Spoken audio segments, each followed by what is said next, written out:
जब मैं ज्योतिष सीख रही थी, 8 साल प्रैक्टिस की, तो काफी हद तक मेरी प्रेडिक्शंस भी सही जाने लग गई थी। और भगवान कौन है, मैं कौन हूँ, मैं कहाँ से आई हूँ और मेरा इस धरती पर आने का क्या उद्देश्य है, बाद में फिर से कहाँ जाऊंगी, ये सारे सवाल मुझे बहुत परेशान करते थे। कि सारे व्रत किया करती थी, पूरे नवरात्रि करती थी और जन्माष्टमी करती थी, करवा चौथ, अहोई, जो भी त्योहार हमारे हिंदू समाज में होते हैं वो मैं सब करती थी। सुख थी भगवान को जानने के लिए कि कई बार मुझे गुस्सा आ जाता था जब भगवान बात नहीं करते थे।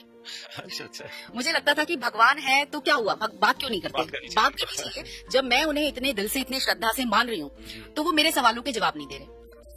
के बारे में तो मैं नहीं जान पा रही थी, तो मुझे लगा कि साइंस ही सब कुछ है। मैं सोचती थी कि एस्ट्रोलॉजी ही सबसे ऊपर है, इससे ज्यादा कुछ भी नहीं है, भगवान कुछ नहीं होता। कि मैं अपना एस्ट्रोलॉजी करूंगी, प्रेडिक्शंस करूंगी और अपना ऑफिस खोलती हूँ।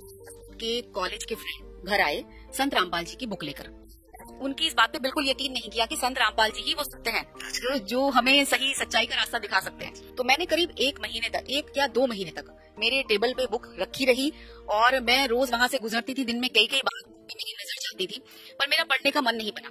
मुझे लगा कि मैंने बहुत बुक्स पढ़ रखी है और मुझे उनमें से कोई आंसर नहीं मिला किसी भी चीज का, तो इसमें से क्या मिलेगा। और मैंने सोचा कि चलो किसी ने मुझे कोई घर तक देने आया है और उन्होंने इस बुक के ऊपर बहुत सारी बातें करी हैं, तो कम से कम 2-4 पेज मैं पढ़ लेती हूँ इसके और उसके बाद मैं इसे उठाकर रख दूंगी। आगे के बाद मुझे उन सारे सवालों के जवाब मिलने लग गए जो मैं बचपन से सोचती आ रही थी कि मैं कौन, भगवान कैसा है, मैं यहाँ कैसे आई, किसने मुझे यहाँ पटक दिया।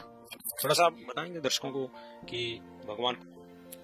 अब मुझे संत रामपाल जी की बुक्स पढ़ने के बाद मुझे इस बात का ज्ञान हो गया है कि भगवान तो कबीर जी हैं। तो मैंने घर आके सोचा, बहुत सोचा, मैंने दोनों चीजों को तोल कर देखा कि किधर फायदा किधर ज्यादा है। तो मैंने सोचा कि एस्ट्रोलॉजी करके मैं थोड़ी सी प्रेडिक्शंस कर लूंगी और मेरा हो सकता है कुछ थोड़ी मैं पैसा अर्न कर लूं। और इधर था भक्ति, और यहाँ पे मैं जीवन भर की कमाई करने वाली थी जो मेरे साथ जाएगी। जब मैं यहाँ से शरीर छोड़कर जाऊंगी तो वो कमाई मेरे साथ जाएगी और ये वाली जो कमाई थी वो यही रह जाएगी।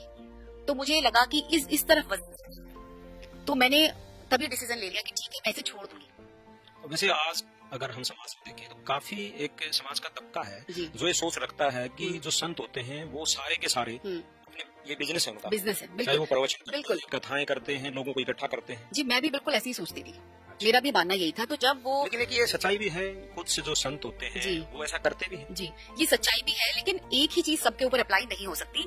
जब तक अब मैं इस बात को समझ पाई हूँ कि आप सबको एक ही लाठी से नहीं हाँक सकते। आपके रिश्तेदार दोस्त उन्होंने कहा, लेकिन मेरा विश्वास बहुत पक्का हो चुका था। मुझे किसी की बातों से कोई फर्क नहीं पड़ा। मुझे पहले कि जो व्यक्ति इस तरह से चीजों को खोल कर दूसरों के सामने रख देगा, समाज के सामने, तो उसका जेल जाना तो तय है।